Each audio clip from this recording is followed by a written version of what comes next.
I'm excited. I just hired a summer intern. Actually, it's my oldest son who just graduated college, and he's moving back home until he finds a job. But don't worry, I'm going to put him to work. I might even teach him a few things they didn't teach him in college. Let's get to it.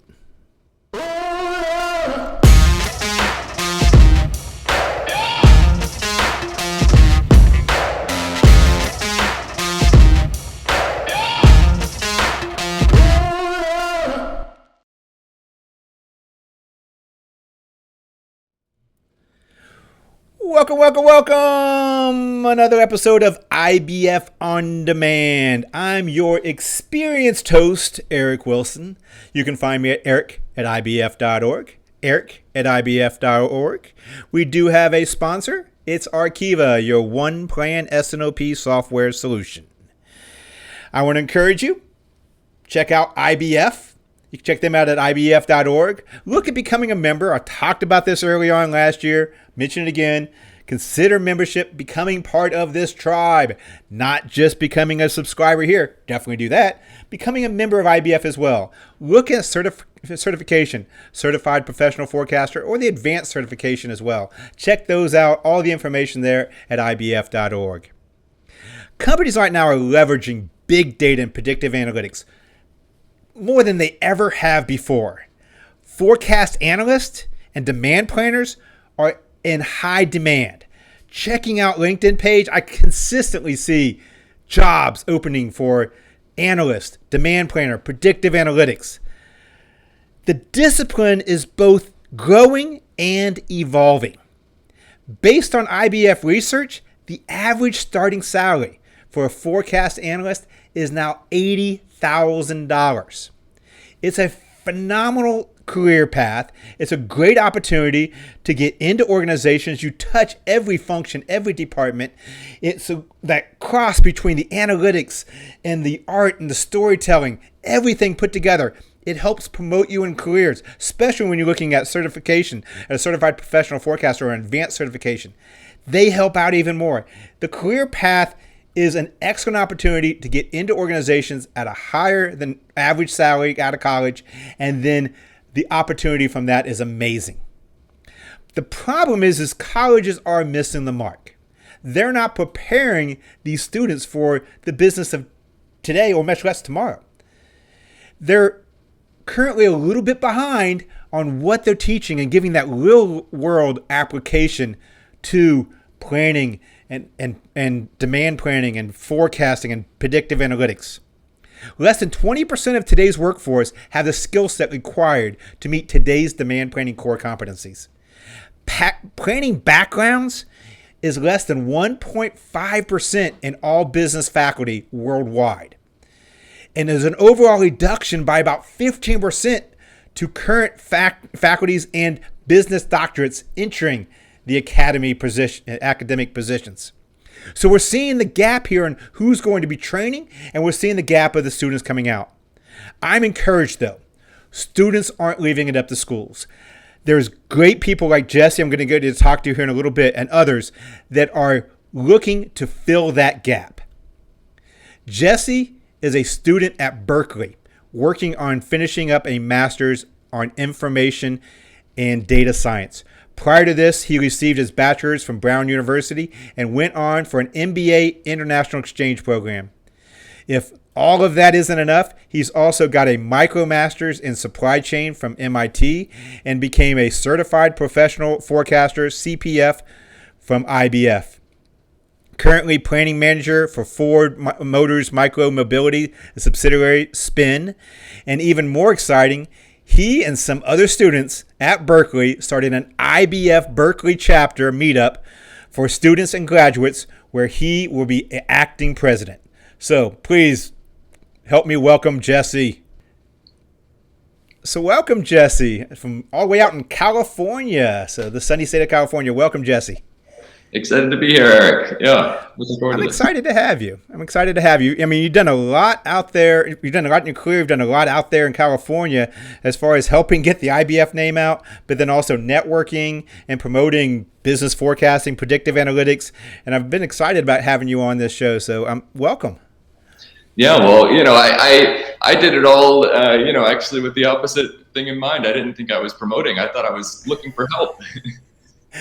It's usually the way it works. The first conference I went to, it was because I went to speak at the first conference, but I was looking for answers when I went to that conference. So I know exactly how you feel. So I want to talk a little bit about IBF chapter. You were actually one of the instrumentals in helping set up an IBF chapter in Berkeley, in California, Berkeley. So tell us a little bit, first for the audience, what exactly is an IBF chapter? Yeah, so it's a student organization at Berkeley. And what we're doing there is we're creating a place for folks that are interested in this area, right?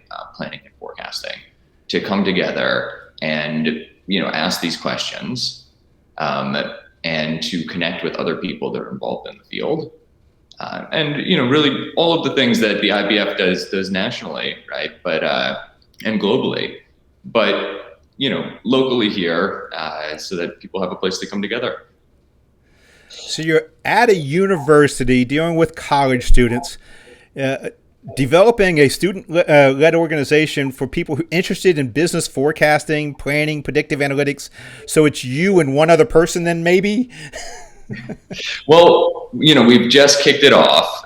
We had four founding members, but there's a lot of interest in it, actually.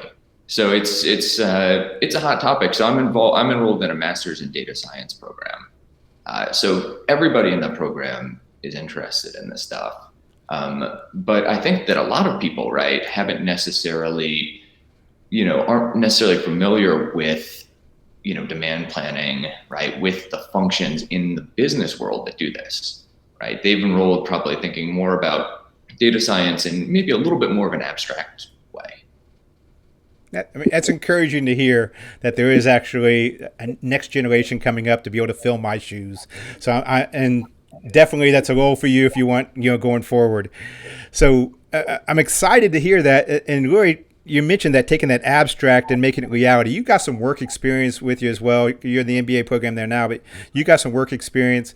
Is that really that disconnect that we're seeing now? Is the data science role and the real world applications, and this is helping make things real for them? I think that's definitely a big challenge. It's something that the program focuses on early on. There's a range of different folks in the program, but more people, I would say, are coming from really more of a technical background. A lot of them are software programmers. A lot of them have that sort of undergrad training, and they're not coming necessarily from the business side of things. So that's definitely a big challenge, because you can have great technical skills, great programming skills, but if you don't understand the business context, then it's really just not helpful. So the program focuses a lot on that, but it's definitely a gap and one of the big challenges out there right now. Okay, so you're just getting started out there. I mean, this is a IBF meetup chapter. So the four founding members just getting started out in Berkeley. What do you envision your meetings are going to be? What do you want? How are they going to be run? What are you going to? You're bringing people in. What exactly is going to be the vision of this going forward? Yeah, so there's a few key pieces to it that I think would be super helpful for the students at Berkeley, and then also for a lot of the professionals and experts that are in the Bay Area and involved in this field. Certainly for the students at Berkeley, we have projects we're working on every semester, where we are asked to take some of the things that that we're learning and apply them to real world problems. And it would be fantastic to be able to connect with folks in the business world and say, hey, we're studying regression this semester, right? What sort of problems are you facing, right? What sort of data sets do you have where this could be useful? And kind of, get that feedback, because, when you're in the classroom and you're doing this on your own and you're connecting with professors, you don't necessarily get the full context of how this would really be used in the real world. Okay, so you're going to pretty much looking at real world applications, bringing in guest speakers, people to come in to present exactly how it's being used to the students there as well. So I mean that's one component of it. I'm assuming networking is going to be another big component of this as well. There's a social aspect to this. Big time, big time. Yeah, and I think for both sides, certainly for the Berkeley students, they're thinking about that next step. What are companies looking for, right? What roles are open, and what sort of skills do they need to develop to be able to fill those roles? I think for the professionals and the expert community, there's a lot of Berkeley students that are doing research on sort of maybe more technical and cutting edge aspects of data science. And it can be interesting to also share from that perspective as well. So, okay, was it hard to get the chapter going there, getting was there red tape, or was it pretty much just, hey, this is like-minded people in business forecasting, predictive analytics, data science. We wanted to get together, and it was pretty much just created itself at that point. Berkeley's been very supportive. They have, a great administrative team, and they definitely make it doable for students to, set up organizations like this.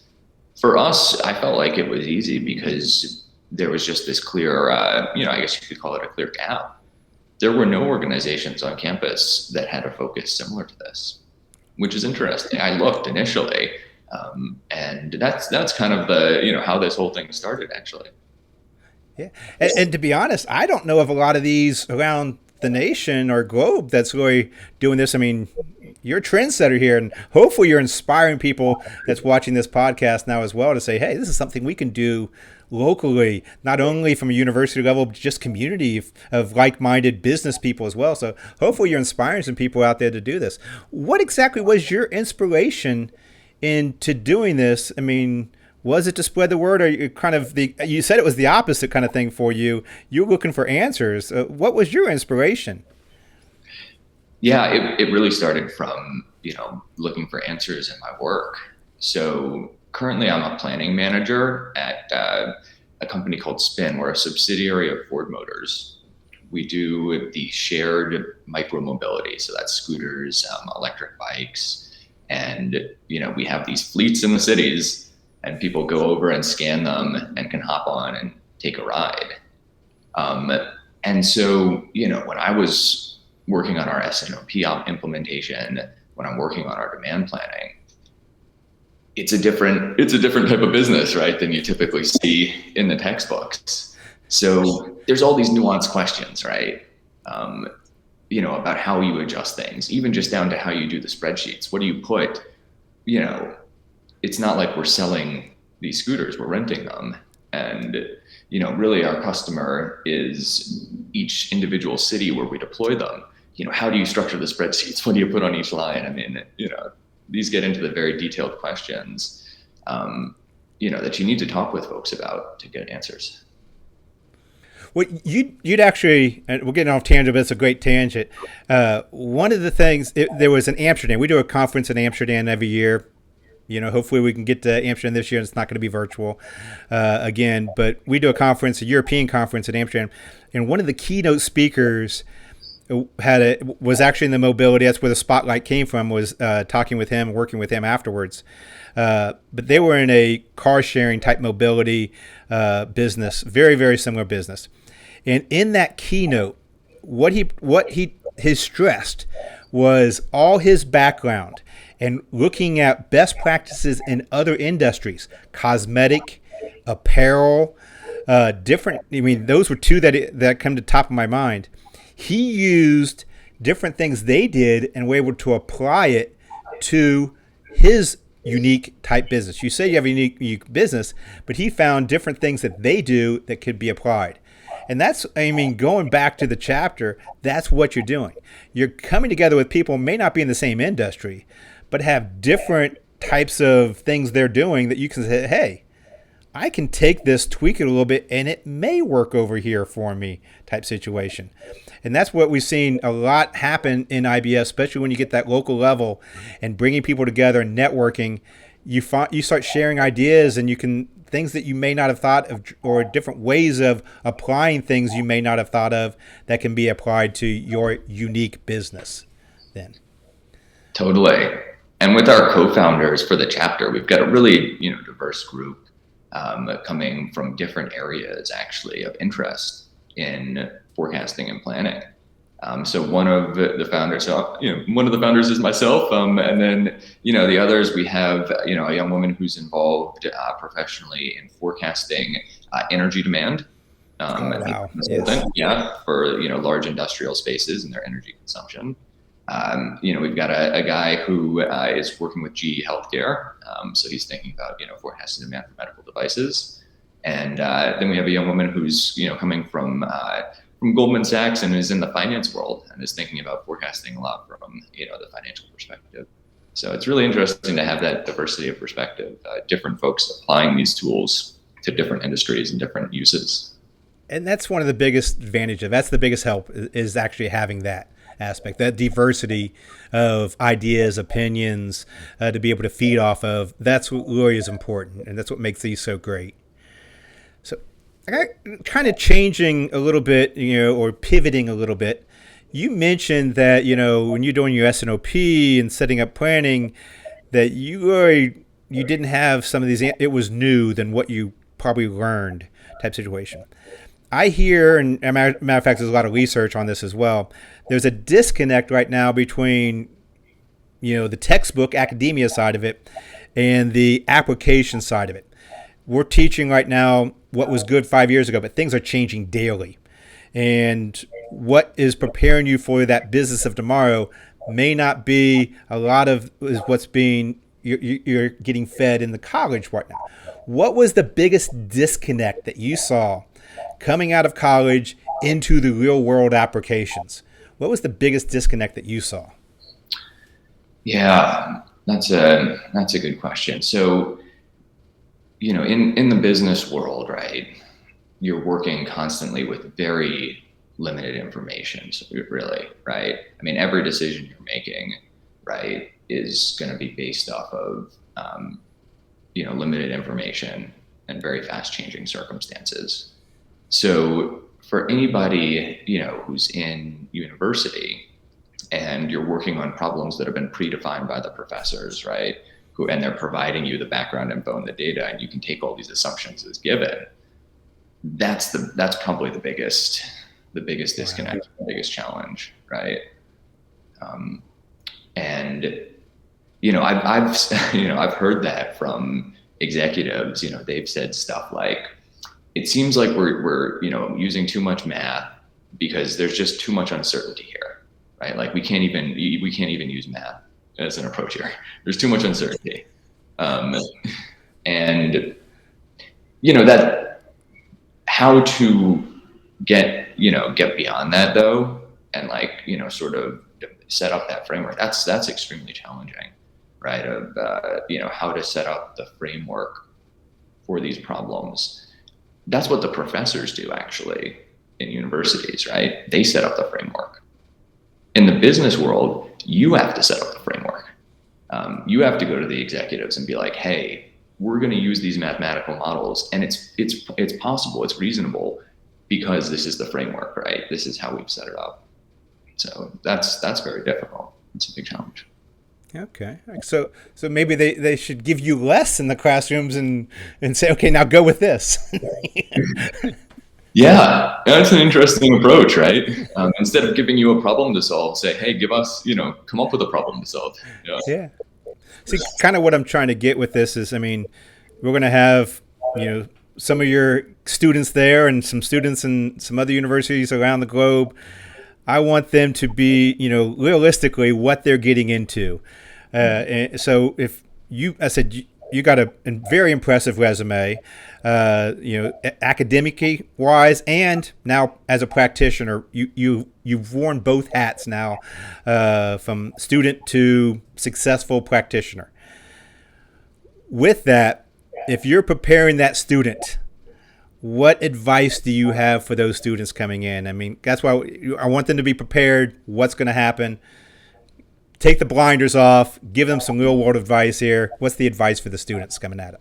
Oh, for the young students, graduating recently, this is probably the biggest thing, right? That the biggest contribution that students are making right after graduation, is going to be just probably their technical skills, right? And their ability just to get together the data, to clean the data, right? To build models. I think that, having that high degree of fluency, right? With Excel, with Python, with some of the visualization tools, right? That's probably where young people are going to, that's kind of the ticket in, I think, for people that are just graduating, right? And don't have as much real world business experience, because it takes time.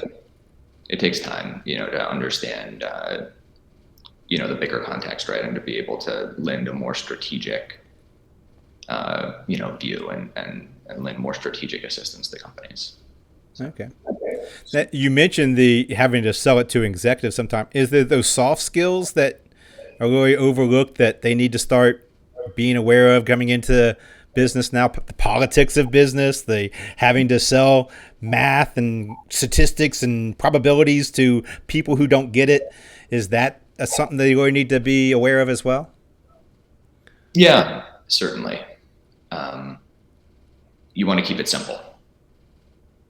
So, for young people coming in, I mean, I think anybody who's doing this master's in data science at Berkeley probably is gonna face this challenge, right? Where you learn a bunch of cool stuff and you want to, put it all in there and build these complicated, cool models and show it off to everybody. People aren't often as excited about it as you might think. Yeah. I get that. So I probably have time for one more question. So we have the students. We gave them some good advice. What advice would you give to the colleges then? How do we start bridging that gap and preparing the students, giving you what you need, making things available so that you're have the resources and you're better prepared? What's your advice for the colleges? Yeah, well, I think that chapters like what we've set up, right, are going to be a really great way to help to, as we just said, call this sort of bridging that gap a little bit, right? I think having, business professionals, right, and experts connect with the students and talk about their projects with them, I think is really, I feel like that is something that you don't see a lot in universities today, right? Hey, you're going to have this outside sort of mentor or advisor on your project who's not a professor, who's actually maybe somebody in the business world. And I think it's beneficial for both parties. 100%, for me working and going back to school. And I think for, everyone who's involved with the IBF and, reads great books like the one that you published recently, right? Predictive analytics for business forecasting. Exactly. When you go back to school a little bit, right, it triggers all these new thoughts and ideas. And so for anyone who's a practicing professional to connect with the students, at Berkeley and see what sort of project they're working on, there's a great opportunity, right? Because it makes you think in a new way. It sort of brings you back. And I think it can totally inspire inspirations both ways. Well, I want to thank you, Jesse, for being part of this. I said, hopefully you inspired a few people out there, and you're going to see a few more of these chapters pop up and people trying to find answers and network and social. I hope so as well. Thanks so much for the time, Eric. Thank you. Okay. Have a good one. That was a great interview with Jesse. If you yourself were inspired, if you're considering and want information on starting or being part of an IBF chapter near you, go to ibf.org/chapters. That's ibf.org/chapters. You can find some information there about potentially a chapter in your area, or be like Jesse, be inspired. take the bull by the horns. Do one on your own. Consider having a chapter at your university or your area for professionals or students. IBF is a community. We've talked about that. And he even mentioned this. The chapters is a small personalized microcosm of IBF that learn, share, advance. Everything we do globally, it becomes that microcosm at a localized, personalized chapter. You learn from others what they are doing and the challenges that multi different viewpoints, the multicultural that comes together, learning from others, the knowledge sharing that occurs, bringing in people with expertise and talking and bringing and presentations, and advancing your career, your company, networking, all those things. So that learn, share, advance, the backbone of IBF on a global scale becomes that IBF that's more personalized for you at the individual chapter. So consider it, ibf.org/chapters, something way you may be able to get involved locally. Also, though, we want to consider how you may be able to help the universities. We talked about this. We gave you some ideas. First, looking at hiring managers, business owners, practitioners, talking to you first. Reach out and let them know exactly what you need. We talked about right now the colleges may not be preparing with what you need. Let them know what exactly you need. What are those gaps? Communicate with the universities in your area. Communicate with some of the faculty that be teaching some programs in your fields. Communicate with them. Reach out to them and let them know, hey, I'd love to help. Here's some things we're seeing they may not be aware of. Reach out and let them know what exactly you need. Consider partnering projects. He mentioned that as well. I did a lot of this every time I was working at an organization. I always reached out and see if I could have different MBA projects, students be able to help out with projects. Make it this semester, this is your semester project. Give meaningful project too. They wasn't copying and sorting and filing. These were meaningful projects that I helped put together. And you'd be surprised the insights that they can bring to the table as well. So consider partnering with projects that they may be able to help you out with. Join a curriculum advisory group. Work with them, saying on what kind of curriculum you'd like to see, what you would have. Become part of an advisory group as well. Become a guest lecturer. He mentioned this. I do this myself. By the way, anybody out there, any university, you want me to virtually speak or come to speak at one of your lecture for you? Happy to do it. Eric, ibf.org. Eric at ibf.org. I mean this, but I don't want to be the only one. Everybody else in your area, reach out. Say, hey, happy to speak to the students, happy to talk with them, give them, one day. The professors like this, the students, you just heard it, they like it. It's a great opportunity for you to connect with the students, give them real world applications, but then that connecting with students as well, so you can see exactly who's coming out, what they are, what their skills are as well. So it's important to have that connection. Become a guest lecturer. Highly recommend that. Something I do and love doing, and I hope you encourage and do those some as well. Sponsor interns. I had my intern. Hey, son, give me some coffee, by the way. I have my intern for the summer. Consider getting an intern. And I said, make sure it's meaningful work they're doing as well. Find projects that really give them that real world applications where they're finding problems and solving problems. They're not giving them all the answers and not giving them busy work to do. Give them real world problems they can actually start cutting their teeth on and working on. Consider sponsoring some interns as well. One of the things we also do, I've done here locally in Kentucky, is I work very closely with the University of Kentucky. I'm actually helping advisory as far as on some of the curriculum. I do that. I do guest lectures there. I do all the things I mentioned. I worked on projects with them as well. We also do an annual supply chain forum.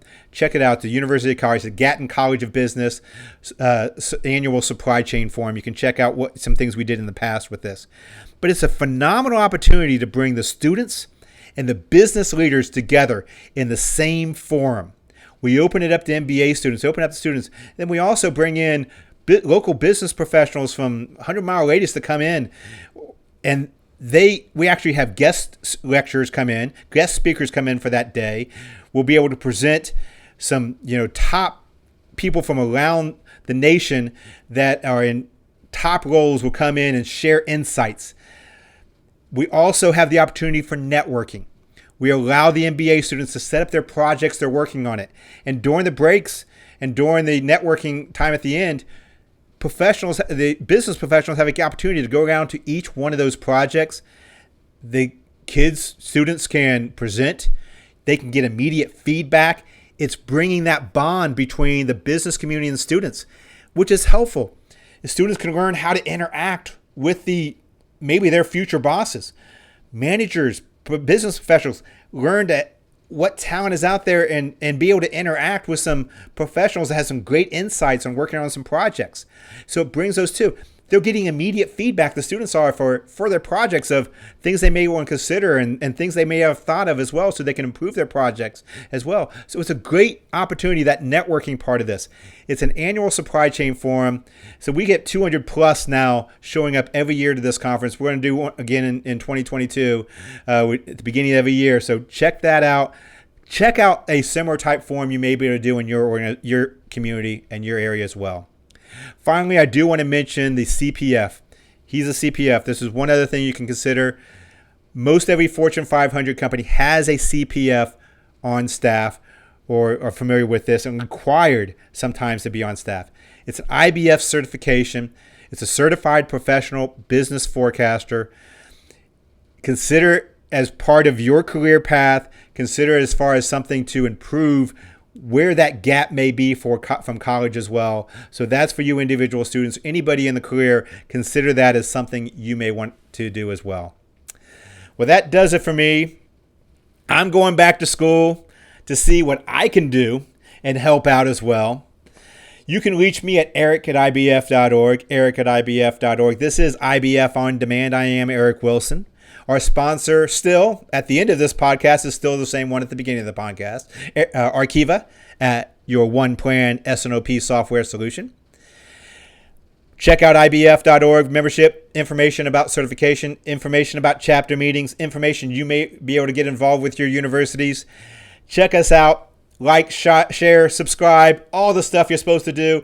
And most importantly, don't forget, wash your hands.